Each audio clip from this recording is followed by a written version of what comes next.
Bienvenue à cette exploration des actualités montréalaises récentes. On s'appuie aujourd'hui sur un document synthèse, le récap fin octobre 2025.pdf. On va plonger un peu dans les transformations qui redessinent la ville. Bonjour, oui, exactement.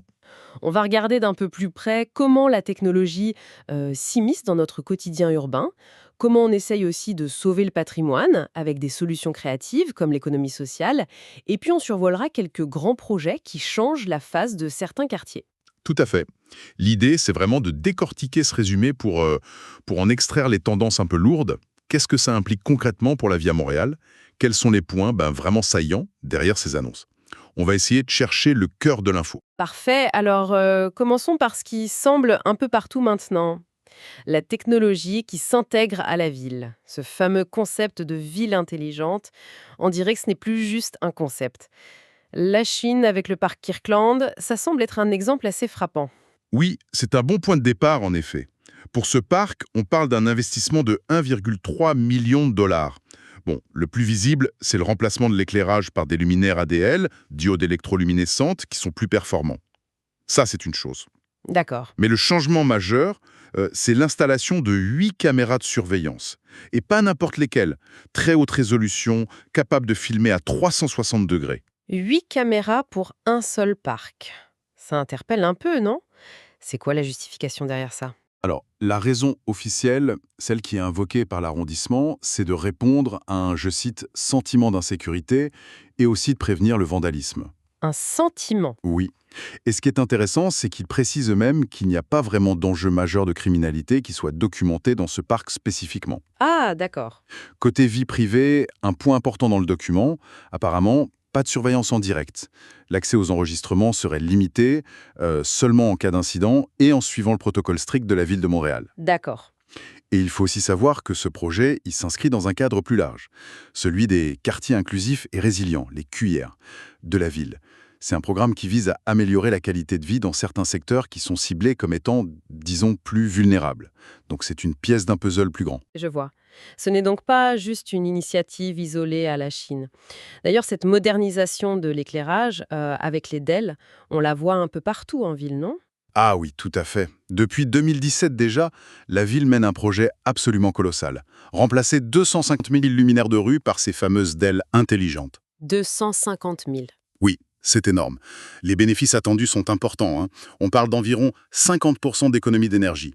Moins de maintenance aussi, et puis la possibilité de contrôler tout ça à distance. Oui. Mais ce qui est vraiment stratégique là-dedans, c'est que ce réseau de lampadaires connectés, ça devient une véritable infrastructure. On peut facilement imaginer y greffer d'autres choses plus tard, d'autres capteurs ou même des caméras supplémentaires. C'est une sorte de fondation pour d'autres services de ville intelligente. Donc l'éclairage devient plus qu'un simple service, ça devient une plateforme potentielle.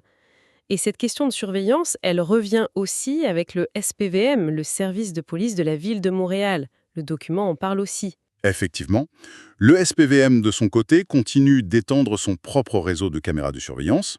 Cette expansion est souvent justifiée en réponse aux préoccupations concernant la violence armée, particulièrement dans certains secteurs du nord-est de l'île. Oui, on en entend parler. Plusieurs parcs, comme François Perrault, Nelson Mandela ou le parc des Roseraies, sont déjà équipés ou vont l'être bientôt.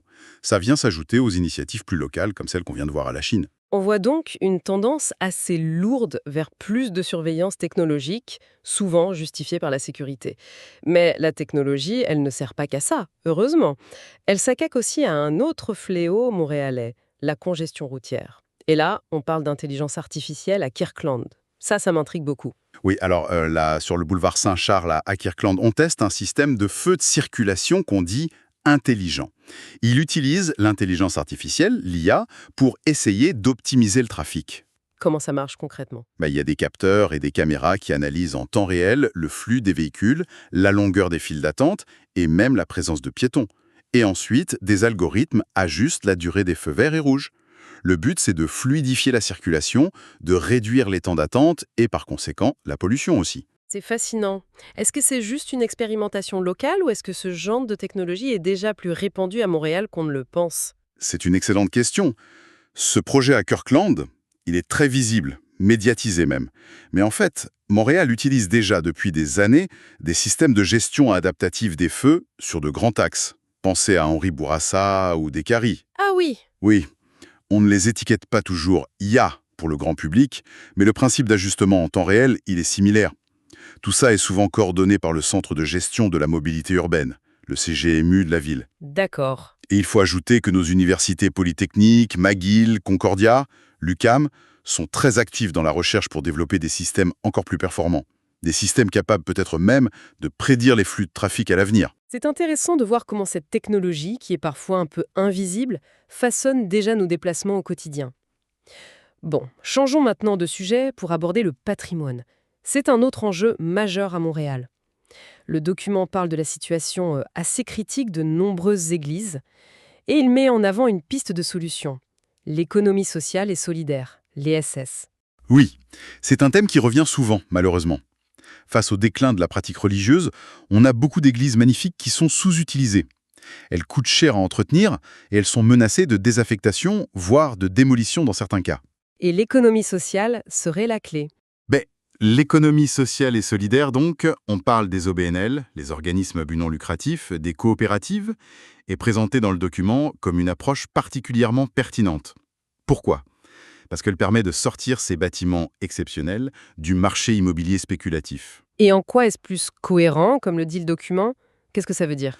L'idée, c'est que ces organismes, ils peuvent réaffecter les lieux à des usages qui sont collectifs, communautaires, culturels, sociaux. Ce qui fait écho en quelque sorte à la vocation historique de ces bâtiments comme point de rassemblement pour la communauté. Ça permet de conserver une certaine âme au lieu, quoi. Pas juste les murs. Je comprends. Mais ça doit coûter une fortune à rénover ces bâtiments. Ah oui, il ne faut surtout pas sous-estimer le défi financier. La restauration, la maçonnerie, les toitures, les vitraux, ça coûte extrêmement cher. Alors oui, des subventions existent. On l'a vu pour des cas très emblématiques comme la cathédrale Christ Church ou l'église Saint James au centre-ville. Oui. Mais ces subventions, elles couvrent rarement la totalité des besoins. La vraie clé, c'est de trouver une nouvelle fonction pour ces lieux. Une activité qui puisse générer des revenus et assurer leur entretien sur le long terme. C'est ce qu'on appelle la requalification fonctionnelle. Est-ce qu'on a des exemples concrets où cette approche fonctionne, où on arrive à boucler un peu cette boucle financement-patrimoine-communauté ? Oui, tout à fait. Le document cite le projet sur le site de l'église Saint-Eugène, dans Rosemont. Là-bas, ce qu'on fait, c'est qu'on construit des logements communautaires sur une partie du terrain qui appartient à la paroisse. D'accord. Et les revenus qui sont générés par ces logements, ils aident à financer l'entretien de l'église elle-même, tout en répondant aux besoins criants de logements abordables dans le quartier. C'est une forme de densification sociale, mais au service du patrimoine. Et les tables de quartier, qui sont des regroupements d'organismes communautaires locaux, poussent beaucoup pour ce genre de montage. C'est astucieux. Oui. On voit aussi des OBNL bien établis, comme le Centre Saint-Pierre par exemple, qui démontrent qu'ils ont la capacité de gérer de grands ensembles immobiliers complexes, avec une vocation sociale. Et puis, il y a des initiatives de recherche-action, comme celle menée par l'organisme Vivre Saint-Michel en transition, qui explorent comment créer des maisons communautaires dans des bâtiments existants, y compris potentiellement d'anciennes églises. Donc, on cherche vraiment des modèles innovants pour ces bâtiments religieux. Mais la réutilisation du patrimoine, ça ne concerne pas que les églises. L'édifice Groover rue Partenay, c'est un exemple industriel qui est intéressant aussi. Absolument. C'est une ancienne usine de confection textile, Knit to Fit. Elle a été construite en 2 phases, 1923 et 1941, et elle a fermé ses portes en 1993. Victime, comme beaucoup d'autres, de la concurrence internationale dans le textile. Oui.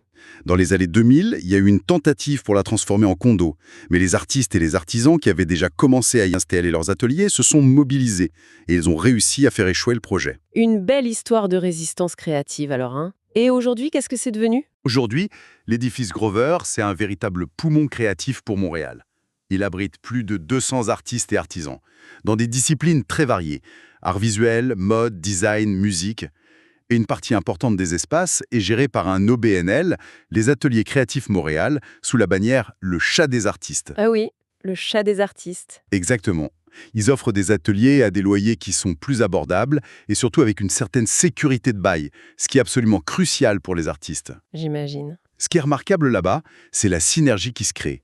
Cette concentration de talent, elle est palpable quand il y a des événements portes ouvertes, comme la virée des ateliers ou le marché des fêtes. C'est devenu un symbole de la résilience culturelle montréalaise et de cette capacité à réinventer des espaces industriels pour un usage créatif. C'est inspirant. Oui, mais ça pose la question plus large de savoir comment on peut protéger activement ces écosystèmes créatifs. Ils sont si importants pour la vitalité de la ville, mais ils sont souvent très fragiles face à la pression immobilière, quoi. Une question essentielle, en effet.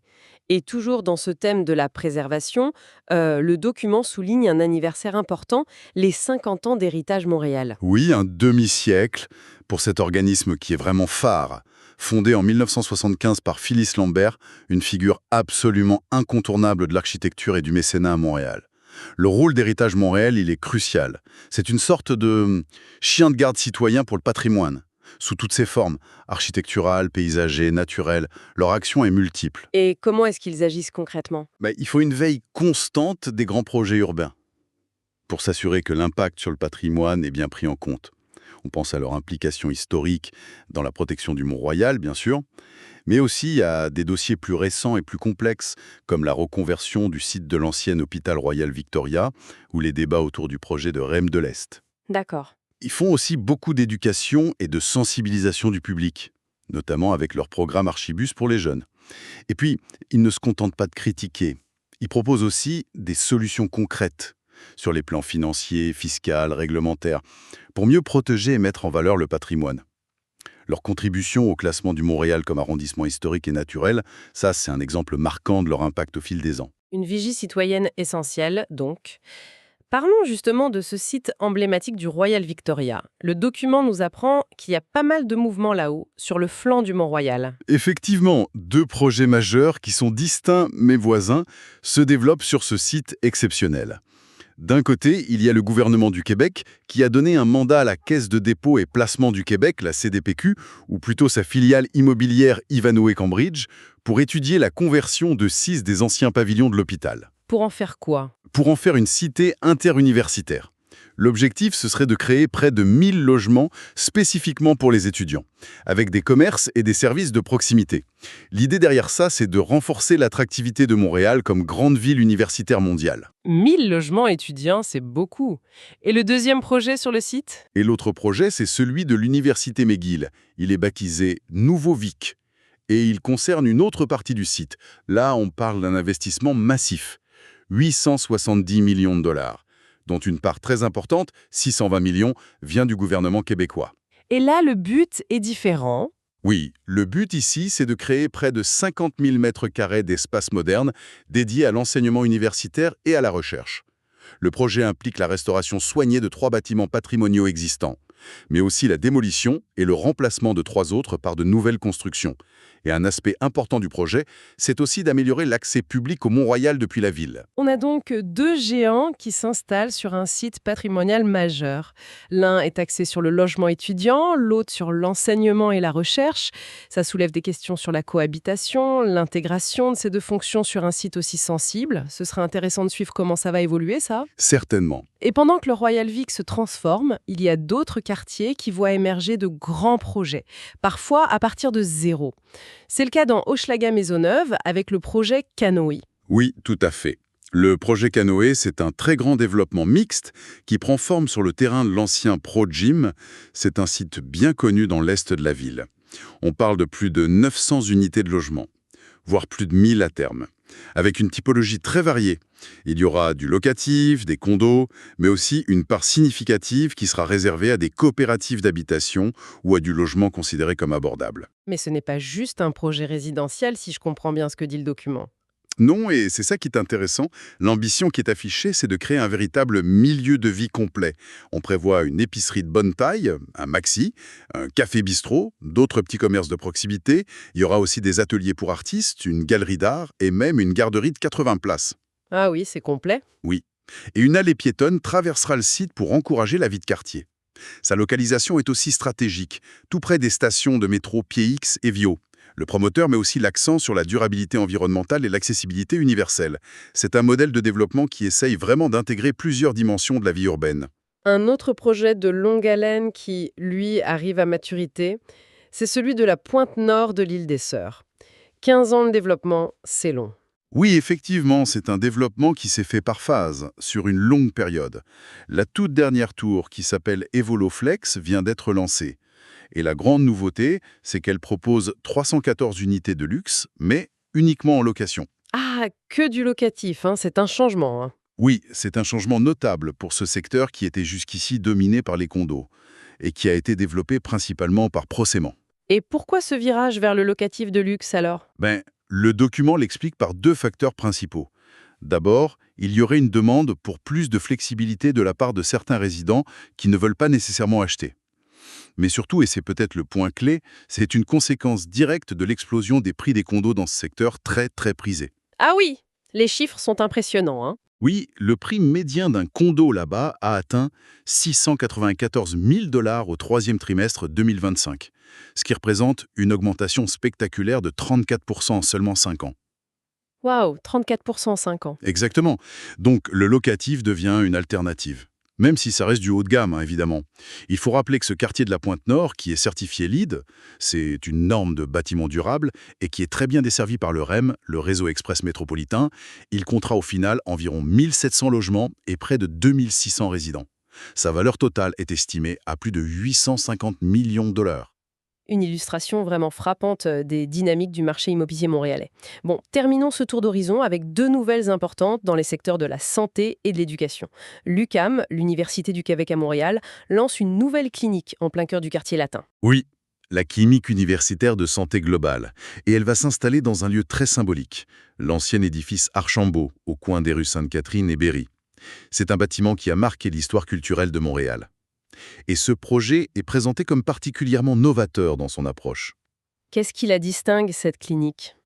Son approche se veut préventive, axée sur la durabilité et surtout très intégrée.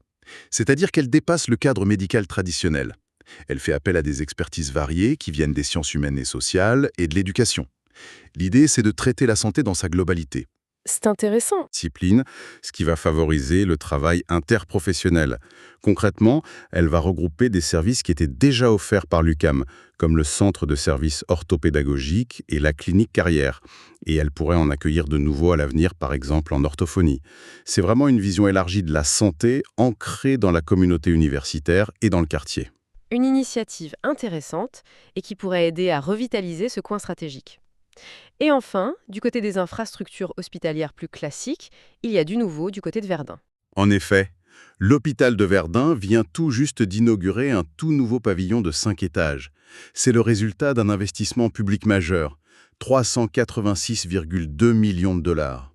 Et cette expansion, elle augmente considérablement la capacité de l'hôpital. Il passe à 244 lits au total, dont 144 se trouvent dans ce nouveau pavillon moderne. C'est une excellente nouvelle pour les habitants du secteur, j'imagine. Ah oui, assurément. C'est très significatif pour les résidents de l'arrondissement de Verdun et plus largement du sud-ouest de Montréal. Cet hôpital, il fait partie du CIUSS, le Centre intégré universitaire de santé et de services sociaux du centre-sud de l'île de Montréal. C'est une entité administrative régionale qui dessert une population très importante, estimée à plus de 300 000 personnes sur son territoire. Donc moderniser et agrandir cet hôpital, c'était vraiment un besoin important pour répondre à la demande de soins. Voilà qui complète notre exploration de ce récapitulatif de la fin octobre 2025. On a brassé beaucoup d'informations, hein. L'omniprésence croissante de la technologie en ville, les efforts pour donner une seconde vie au patrimoine via l'économie sociale, et puis ces projets immobiliers de santé et d'éducation qui continuent de transformer Montréal. Oui, ce qui frappe en mettant un peu bout à bout tous ces éléments, c'est vraiment l'image d'une métropole en constante ébullition. Montréal cherche visiblement à naviguer entre plusieurs courants qui sont assez forts.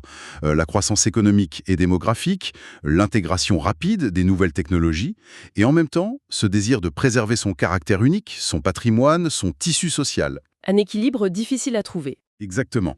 Et on voit émerger des modèles qui sont plus collaboratifs, communautaires ou mixtes, pour essayer de s'attaquer à des défis aussi complexes que le logement, la mobilité ou la sauvegarde du patrimoine, justement. Et en regardant toute cette mosaïque des feux de circulation qui pensent tout seuls, des églises qui deviennent des logements ou des centres communautaires, des campus qui s'étendent, de nouveaux quartiers qui sortent de terre, on peut se demander quelle vision à long terme de la qualité de vie montréalaise est en train de se construire à travers tout ça. Hmm. Et surtout, comment est-ce que toutes ces initiatives, qui sont parfois très différentes dans leur but et leurs moyens, comment vont-elles finir par interagir ? Est-ce qu'elles vont se renforcer mutuellement ou au contraire créer peut-être de nouvelles tensions dans le tissu urbain de demain ? Voilà, je pense matière à réflexion pour la suite.